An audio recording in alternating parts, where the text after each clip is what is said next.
I think we're looking at a pretty much a root and branch realignment of global powers.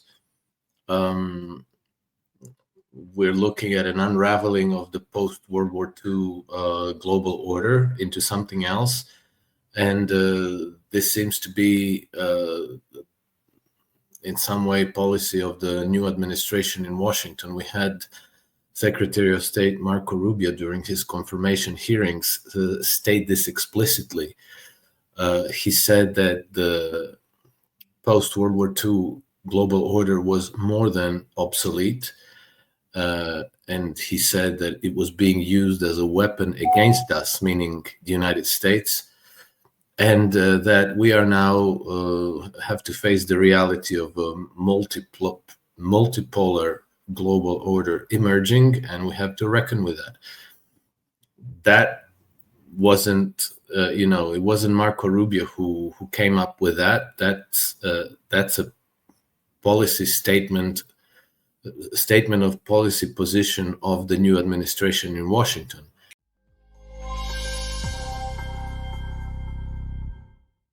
On this episode of What the Finance podcast, I have the pleasure of welcoming on Alex Krainer. So Alex has worked as a market analyst, researcher, trader, and hedge fund manager since 1996, and he's also the founder of Krainer Analytics and creator of the I-System trend following. So Alex, thanks so much for coming on the podcast today. My pleasure. Good to join you. No problem. Looking forward to the conversation. I've really enjoyed a lot of your recent interviews, conversations about what's happened around the world. So was excited to get you on. But my first question is, what is your current outlook on what we're seeing geopolitically and economic, very broad? Well, geopolitically, I think the events that we're observing couldn't be bigger. I think we're looking at a pretty much a root and branch realignment of global powers. We're looking at an unraveling of the post-World War II global order into something else. And this seems to be, in some way, policy of the new administration in Washington. We had Secretary of State Marco Rubio during his confirmation hearings state this explicitly. He said that the post-World War II global order was more than obsolete. And he said that it was being used as a weapon against us, meaning the United States, and that we are now have to face the reality of a multipolar global order emerging, and we have to reckon with that. That wasn't, it wasn't Marco Rubio who came up with that. That's a policy statement of policy position of the new administration in Washington. That should have been huge and spectacular news, but I think that maybe our mainstream media still prefer to ignore a statement of this kind and pretend that it's not happening, but it is happening. And I think that we're looking at the initial stages of that. So it's hard to judge these things from day-to-day events, but from a high altitude view, this is what's going on. Yeah, it's massive change, as you said. So why do you think it's being ignored? Is it just the fact that, I guess, let's be honest, this is maybe something that's been talked about quite a lot the last decade or two, but it seems like the US has found a way to sort of maintain control and keep, going from strength to strength. So is that what you think, or is there other reasons it's being ignored? Well, I think it's being ignored because the world order that we've had since World War II is something that we've been hearing about until very recently as something that's the ultimate aspiration of the Western world, because this is what gave us 70 years of peace and prosperity and all these wonderful things, blah, blah, blah, blah. And so I think that the powers that be have very, very significant vested interests in maintaining this global order as is. And I think that they're desperate into bringing the United States back into alignment with that global order. But I think that this will prove about as effective as King Canute flogging the waves to stem the tide. The writing is on the wall. And the changes that have started unfolding are irreversible. And I think that much of the Western world is not prepared for that, namely the European powers and the United Kingdom and its Commonwealth, Australia, Canada, Japan, and they do not have a strategy of who they want to be in this new global order. They just desperately want to return of the old order. I think this is why they're ignoring it, and this is why they're doing all this frenetic footwork to try to change this back to the way they were. And do you think it's possible to sort of for it to this trajectory to reverse, or maybe a better question is where do you think this change started? Was it sort of Afghanistan? Was it Iraq? Was it earlier? Was it later?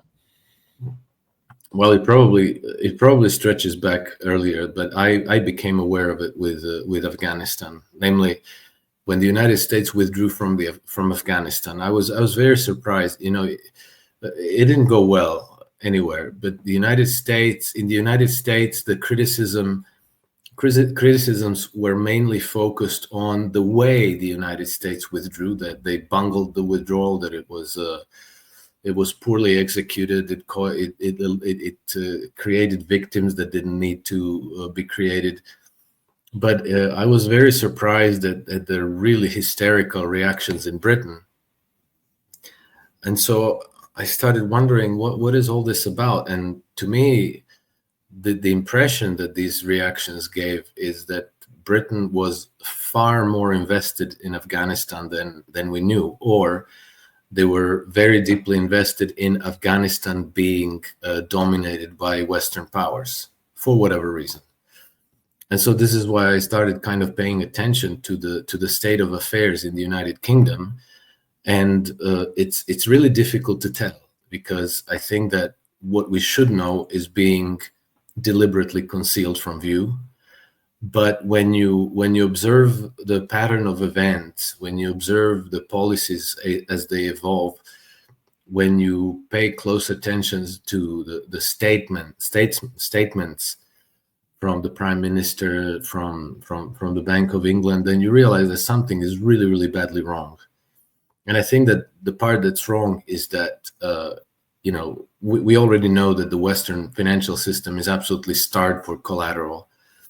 And, the way to be bringing new collateral into the Western financial systems is to take political control of resource-rich countries, to make sure that collateral, the resource wealth of those countries is taken as collateral into the Western financial system, and to fuel further credit growth impulses. And so if they lose political control of countries like Afghanistan and Ukraine and other places, colonies in Africa, that is, African countries that are in a neo-colonial subjugation to the West still, then they're losing control of that resource wealth. And there's a risk that as countries reclaim their sovereignty and independence, that they will be renationalizing their domestic industries and their natural resource wealth. And we see this already happening. France has virtually lost most, if not all, of their African dependencies. And I think that the same is coming the way of Great Britain. Yeah, so it seems like this never-ending sort of trajectory. But I guess the US is different because they have quite a lot of resources, and then maybe there's this new Monroe Doctrine where they're sort of trying to collaborate with Canada and Mexico and South America, which as well is very resource-rich. So is that sort of that? Do you see that as the strategy of what they're trying to do? I think that that's potentially it, because the United States has been shouldering the bulk of the cost of maintaining the empire around the world. About 800 military bases everywhere around the world. This has a massive cost, and that cost is only benefit to the banking cartels, to the dominating banks in the system, the too big to fails. It doesn't benefit anybody else in society. So ultimately, the cost of maintaining an empire becomes more and more unbearable. And through history, every single empire has ultimately collapsed. And I think that certain part of the American political class understands this, and they understand that they will either maintain this empire and deplete their country completely, or they have to do a sharp turn and change policy. And with the Trump administration, it seems to me that they have decided to disentangle themselves from all their imperial commitments and to focus on domestic development. And they too, well, the United States is a resource-rich country, so they have a much better maneuvering space than do European countries or the United Kingdom. But nevertheless, the debt overhang is absolutely insane. It's unpayable. Today, the total credit market debt in the United States is something on the order of $114 trillion. So total credit market debt means the public debts and the private debts together.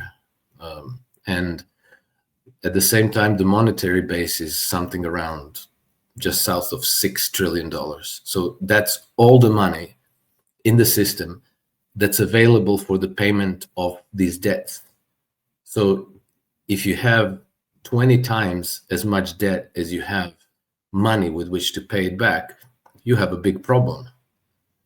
And there are three basic ways of dealing with unpayable debts. Either you default, or you inflate it away, or you bring in new wealth into your system. You go abroad and plunder it, right?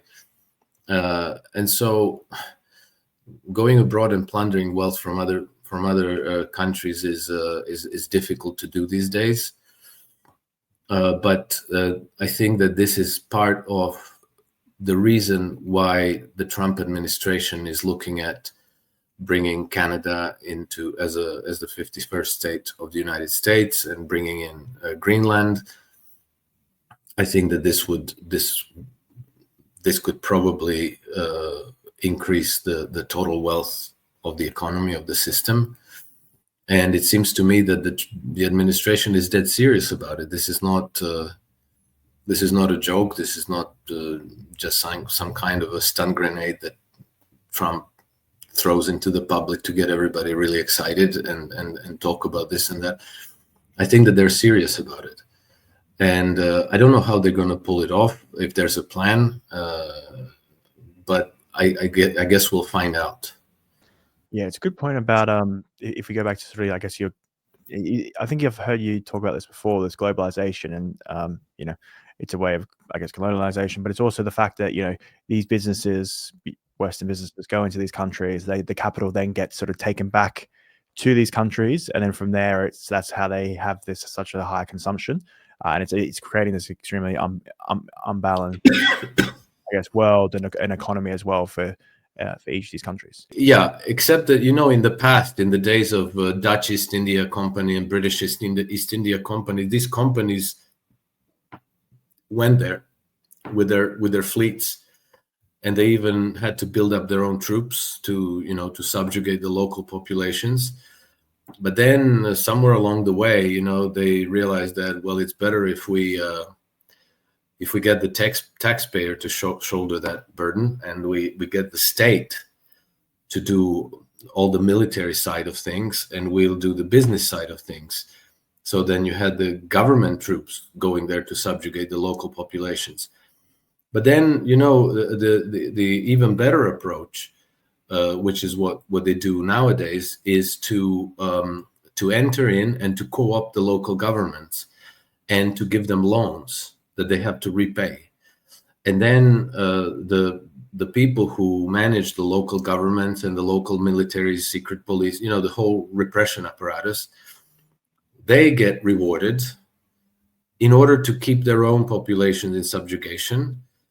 And the wealth flows westwards, not only in terms of raw materials, but also in terms of repaying the debts. Because if you're gonna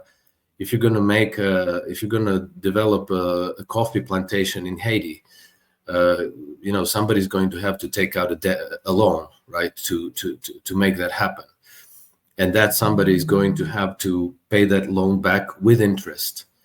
And so not only will coffee flow westwards, but also repayment of those loans. So the raw materials, the produce, as well as a loan repayment, all flow back to the Western financial centers. So that's why after centuries of colonization, all these resource-rich nations of the global South are still poor. They're still underdeveloped. They still don't have nuclear power plants. They still don't have adequate infrastructure. And this is by design. This is not by accident. It's by design, because if they were allowed to use that capital domestically to develop their own industries, their own infrastructure, then they themselves might be using up their own produce and their resources at home, and they would compete with Western capital for access to those resources. So the prices of commodities would be higher. The availability of those commodities would be less than what it is now, because they would be using much of it domestically. And so for Western financial interests, part of the strategy has been to keep these nations impoverished chronically, and they have done so. That's why the state of the world is what it is.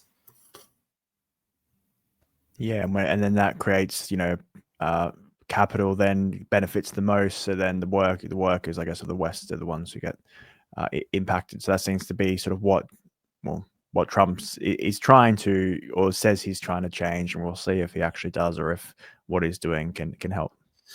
Well, the workers in the West, they do end up getting some crumbs, but if we look at the world from World War II onwards, then it seems that we've been able to raise the standards of living in the Western world, that workers have decent wages and protections and security and decent healthcare and education and all these things. But that's not the way things are always. If you go back to Victorian England, it was miserable at home. If you go back to the United States in the 19th century, same thing. The working class is always impoverished. And if you look at the trajectory of developments today in Western Europe and Britain as well, you see the same thing. We're going back to the Dickensian kind of poverty among the working class. The middle class is disappearing, and the societies are polarizing into the ultra wealthy and the ultra poor, with very, very, very little in between. Yeah, it's interesting. As you say, it's probably the last, I guess, from after World War II until the 80s or 90s, it's been an abnormality versus the rest of the past 2 millennium, basically, or longer. Well, let's hope we can go back. So back to my question that I sort of asked before, but then changed. Do you see a way for this to change? Do you think the West can sort of rise again? And yeah, I think it could, but it would have to want to, and while the ordinary person on the street does want to, the people who are running the show are still obsessed with the idea of maintaining their empire, of maintaining their population under control and under repression. And something will break, because you see also that through the democratic process, which is to some extent still alive in the West, is being routinely rigged and manipulated and even canceled if the people end up voting for the wrong candidate. And so we have this phony managed democracy, which doesn't serve the people. Well, democracies, you would expect that they would deliver what people desire, and that they wouldn't deliver things that people don't desire, right? And what do people desire? They desire high standards of living, beautiful living spaces, beautiful cities, good education, good healthcare, safe streets, good, well-functioning infrastructure, and things like that. And they want peace. But what we end up getting is none of the good things, and permanent wars, almost constant crises, deteriorating standards of living, increasingly ugly living spaces, and on and on and on. So the democracies that we have today are clearly dysfunctional. The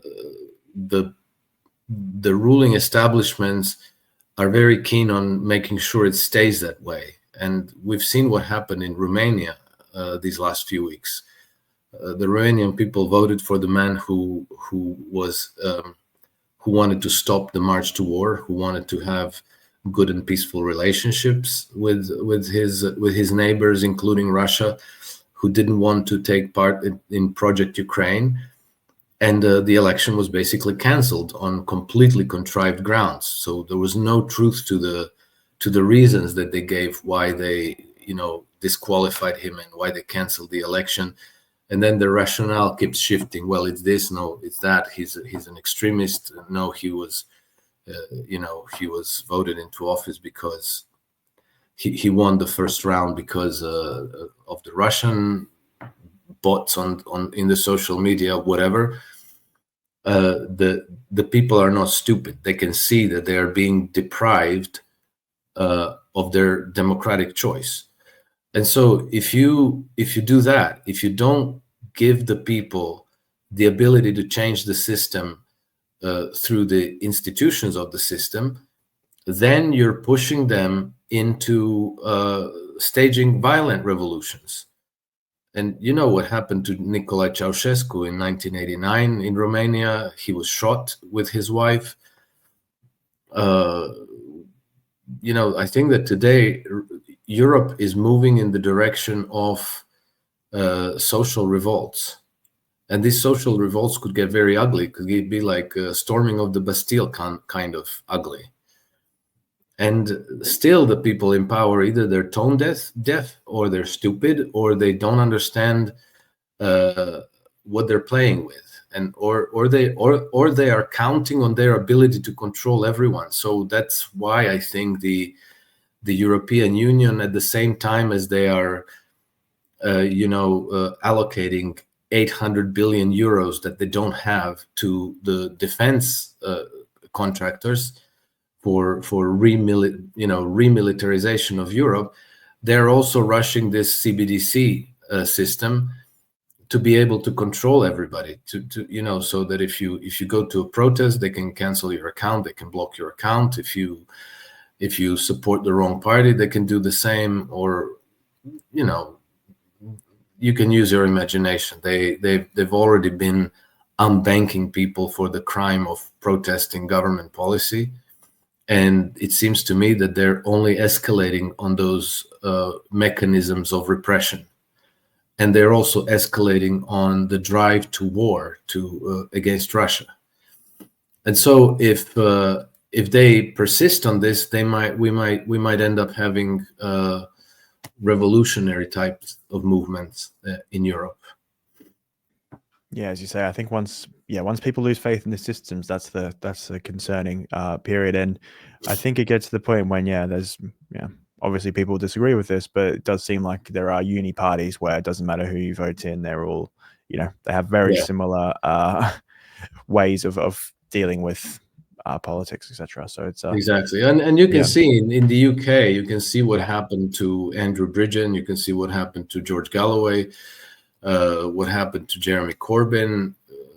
They find ways to disenfranchise them, to marginalize them, and to remove them. And then only the people who will vote with the ruling government's agenda, and by by ruling government, I don't mean the people that you ostensibly elect there. I'm talking about the real power behind the throne. And Liz Truss kind of let the cat out of the bag when she said that when she was the prime minister, she found out that she doesn't wield the power that is the Bank of England and Office of the Budget Responsibility, who wield real power in the UK. Well, you can only go with this as far as you can, and at some point the system breaks. And usually the ruling oligarchies throughout history for 2,500 years, in these situations, they cry barbarians at the gate. And then they get the, fighting age males, they pack them off to war, they sacrifice them in large numbers. They tell people at home, well, the reason why you can't have healthcare and you can't have any nice things and your pension is gone, well, it's the Russians or it's the barbarians, whoever, whatever the designated external enemy is for the day. You get rid of the, people who could potentially be a threat to you, i.e. the fighting age males, and you start over with a blank slate. And you perpetuate the system from war to war, from crisis to crisis, and throughout this whole process, you make sure that all the wealth of the society accrues to you and your institutions. Yeah, I'm not sure about. I guess Russia after World War I is a good example of what happens if you get into a war and then lots of young men come back who are armed and have been trained. And are disenfranchised. Well, not really, because the Russian Revolution was not the product of Russian men. It was a color revolution, the same type that we've seen in Georgia and Ukraine and in the Arab countries and Serbia and elsewhere. It was, Trotsky and Lenin. They were financed by Western capital. They were sent there with suitcases full of money. And then they were helped by British, Japanese, American, Czech, Polish troops to secure the rest of the country, because they just controlled the government buildings in Moscow and St. Petersburg until Western troops came in, again ostensibly to fight the Russian whites, but in reality to make sure that the Bolsheviks secured the power over Russia. So it wasn't what they taught us in school that it was. It was very, very different. Okay, that's an interesting perspective. But if we go to, what does this mean for markets? How do you see this impacting markets? Oh gosh, the markets. Well, it's going to get bumpy for sure. I think that Western financial systems being starved for collateral means that they will have no alternative but to print money out of thin air, so based on nothing, to keep the system, to keep flooding the system with liquidity to make sure that it doesn't seize up.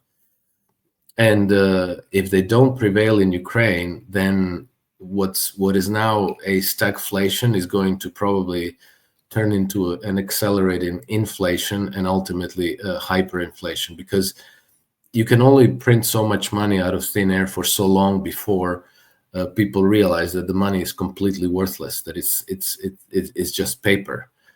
We've had that, it's not unusual. There's been dozens of high or hyperinflations around the world in market-oriented economies throughout the 20th century, and they tend to have three distinct effects. One of them is that the stock markets ultimately go vertical. And the reason for that is, as people realize that the money is worthless, they try to get rid of it as quickly as they can and to invest them into real assets. And, much of that money ends up plowed into the stock markets. The second effect is that the currency collapses, not overnight, but it collapses over a period of time. And the third effect is that the price of the government, of government treasuries also plummets. Unfortunately for investors, it's not okay. So if the stock market's going to go vertical, well, that means that we can protect ourselves from this by investing our money into the stock markets. That unfortunately would be too easy. What usually ends up happening is that the loss of purchasing power of the currency outstrips the rise in the stock market. So people end up wiped out anyhow. The only viable, well, a handful of viable inflation hedges are commodity futures, farmland. Well, that's pretty much it. That's what you have: commodity futures and farmland. More meaningful ways of protecting yourself, to be able to, for you and your family, to weather the crisis, is to cultivate community networks, people who can help each other. Because what happens when the money freezes out, when the money dies, is that your baker could go bankrupt because he doesn't have the money to pay for the flour, and he still knows how to make bread. Farmers still raise crops. People still need bread, but there's no money to pay for it. So people have to be able to invent alternative means of exchange, alternative local and regional currencies to use to keep the economy kind of lubricated enough for people to be able to procure the essentials that they need. And then you need to know who in your if you don't have money, you need to know who in your community can help you fix your computer, fix your car, fix the roof on your house, and you need to know who can help you out and whom you can help out with what you know. So cultivate, getting to know your neighbors, which in Europe it's not usually that much of a problem, but in the United States, people live isolated in their houses. They don't even know who their next door neighbors are. They live between the driver and between their driveways and their offices. And so it's extremely important for them to reach out, to get to know their neighbors, because sometimes it's very, very easy. You can have problems solved essentially for free, because if you need something done, maybe you don't know how to do it, but maybe your neighbor knows somebody, or he knows somebody who knows somebody who can do that for you, like that. And then people help each other out, and that can turn out to be extremely important. Yeah, it sounds like obviously, hopefully without the financial turmoil, but I think it's a good way for, it's like the fourth turning. They say there's this after the crash and after all the horrors, there is this good thing that comes from it. Yes. Yeah, exactly. Yes. But what you want to do is you want to make what you want to do what you can to weather the crisis intact, to preserve some purchasing power. People shouldn't dream that they will get rich off of the crisis. The bankers will, but the ordinary people will not. But after the crisis, usually things go for really, really bargain prices. And then if you preserved any purchasing power, you can really make nice investments and do things that you wouldn't be able to do today. And then, I want to also point out, many people think that, investing in real assets, so we should invest in real estate. No, real estate also goes south. Maybe nominally it doesn't, but in real terms it does, because when the community's purchasing power is destroyed, then even if you have apartments for rent, people will not be able to pay you for that. They won't be able to afford your rent, and so and those things cost money. You have to maintain them. So commercial and residential real estate is not a hedge, but farmland is. You can actually do something. You can produce food. You can raise chickens, whatever. Produce useful things that actually help your survival. Yeah, it's a great point. So, Alex, thanks so much for your time today. Really appreciate it. Pleasure My to last, join you, Anthony. yeah, no Go problem. ahead. Yeah, looking forward to talking again. But my last question is, what is one message you want people to take away from our conversation? Well, stand together, and we're doing well. I think we're the first generation in the history of humanity that has this thing called internet and social media. For the first time ever, we don't depend on printed word and news and television and radio to inform us about what's going on around us, which means that the powers that be have a very, very difficult time controlling the narrative. So the outcomes are not, we don't have to fear that the future is what we experienced in the 1930s, in the march to World War II and the march to World War I. And I think that we are the first generation in the history of humanity that has the real opportunity to make the world a better place, to change things so that they suit the requirements of humanity, of families, of communities, of ordinary people. And if we don't do that, then our children will have to do it. So I think that this is the struggle that we have to take up. We have to do everything we possibly can to make sure that the world we leave behind for our kids and their kids is better than the world we were born into. It's a great message. So, Alex, thanks again. If anyone wanted to find out more about your work and what you do, where would the best places for that be? They can find me on X. My handle is @nakedhedgy. For investors and traders, I publish a daily trend following newsletter called iSystem Trend Following. And that's on Substack. And I also publish a personal Substack called Alex Krainer's Substack. That's 3 platforms where I'm most active. Perfect. I'll put in the description below, but thanks again for your time. Thank you, Anthony. Greetings to your audience. Hey, everyone. Thank you for listening. I really appreciate the support.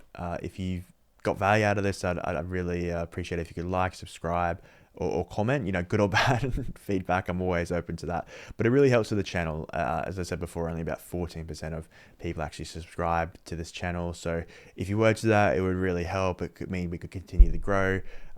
If not, thanks for watching, and see you on the next show. And you also might like this video right here. All right. Thanks again.